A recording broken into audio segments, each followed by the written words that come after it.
well, welcome back and thanks for joining us. Now, I sat down with the ambassadors for the NRL's State of Mind campaign. Now, this is about rugby league using its profile and its popularity to raise awareness and remove the stigma surrounding mental health. Now, Darius Boyd, Michael Morgan and Dane Gagai opened up in a really powerful and very, very honest chat about their own experiences.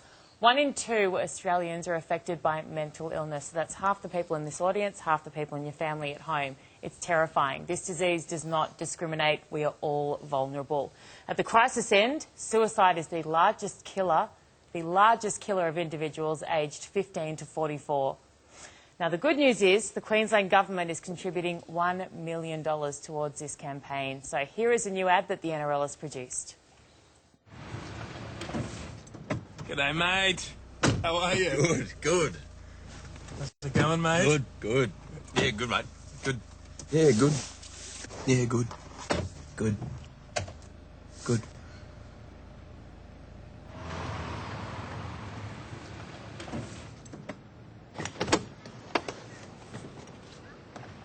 One in 2 people fight mental illness at some point in life. Listen for the signs.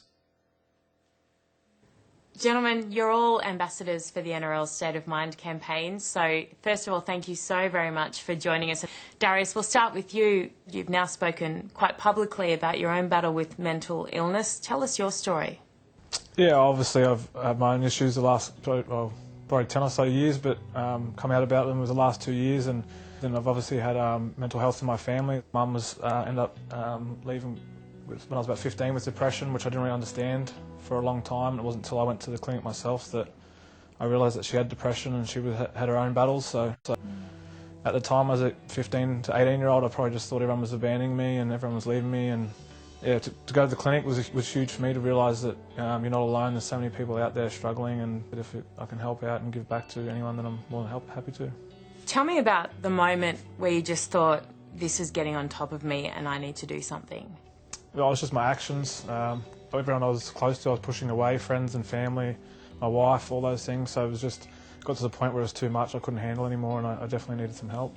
How much better is life for you now that you have gotten help and that you're no longer the person that couldn't speak about it?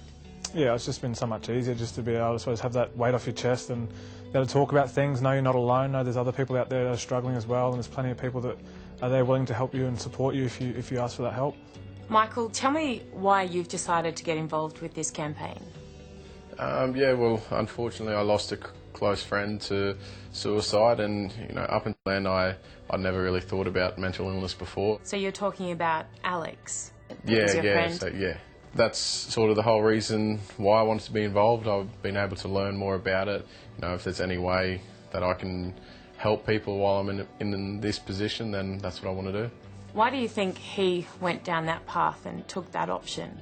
The main thing I could put it down to is he didn't want to, I suppose, bother people with his problems, or he thought that he would be less of a man, I suppose, for talking about his feelings and that kind of thing.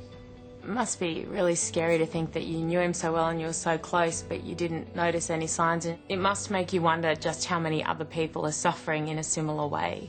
Yeah, well, he was such a happy person.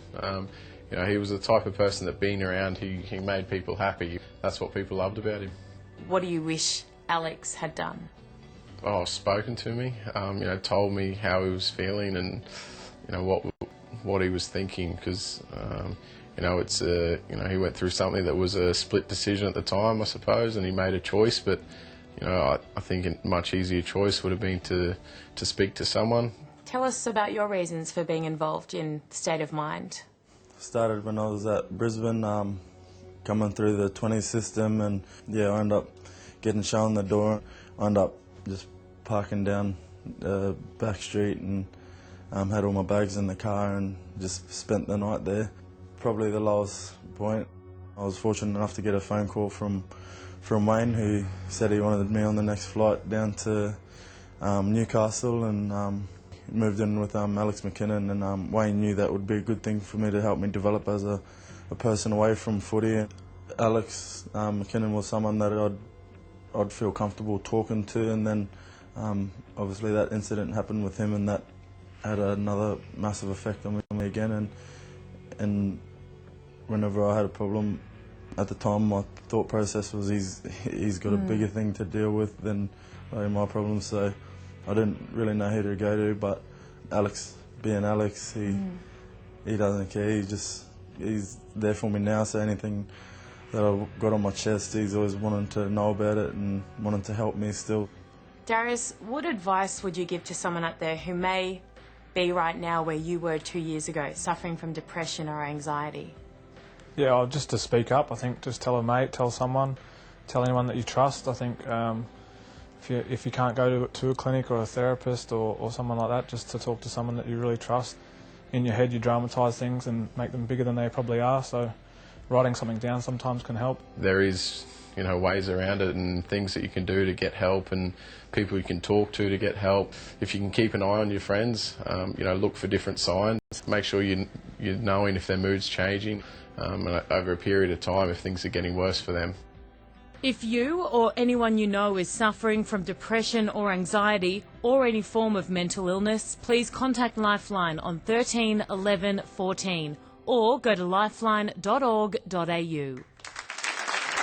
Yeah, and a big thank you to all those players for sharing their stories as well. And it's not just important for NRL players, it's every single person. There would be so many young men out there watching that and thinking, well, if my hero is brave enough to talk about it and to admit he's got a problem, it's not wussy or weak, and I think whatever can remove the stigma is a good thing. I don't think there's a person alive who hasn't at some stage got down on themselves and thought, look, as a young 16-year-old read it and I thought, what have I got in life? I've got red hair to start with, and I'm serious. I used to get badgered for having red hair at school, and I thought, I'm not going to be a good footballer, I'm not going to do this, and you get down and you get really lonely, Yeah. And I should have gone and spoken to my parents of it, but I was, just going, oh, well, I'm just going to sit in my dark room and not do anything.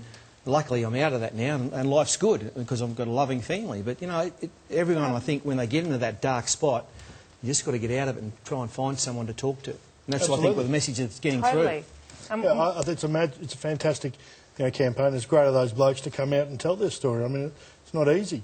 And, I think the thing is to make contact with someone. If you feel you've got a problem, talk to someone. Very important. And that's brave of you to talk about, because it is though, and I get really anxious about things, and I talk to you guys about it, but I worry a lot about things that I probably don't need to worry about. So I think all of us have something that affects us in different ways. Yeah. So if you are struggling, of course, contact Lifeline, and thank you again to those guys for sharing their story so bravely with us. That's very good. Okay, now as Origin